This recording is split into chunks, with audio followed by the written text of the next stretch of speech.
म्हणाल. मित्रांनो, बहुजनांचा आपला मत, बहुजनांचं लेकरू या महाराष्ट्रामध्ये बहुजनांना एकसंघ करत आहे की आपल्या सर्वांचे लाडके लोकप्रिय आमदार. तराजून प्रेम कधी तोलायचं नसतं, तराजून प्रेम कधी तोलायचं नसतं. आणि जिथं गोपीचंद पडळकर तिथं जास्त काही बोलायचं नसतं.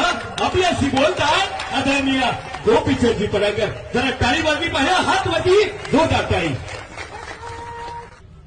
डॅशिंगपणे भूमिका मांडणारे पिंपरी चिंचवड हे असं शहर आहे, या शहरामध्ये देशाच्या कानाकोपऱ्यातील नागरिक राहतात. त्यांचे अनेक प्रश्न आहेत, त्यांच्या अनेक अडचणी आहेत. त्या सर्वांसाठी धावून जाणारे लाल मातीतला पैलवान आज राजकारणातल्या आखाड्यातला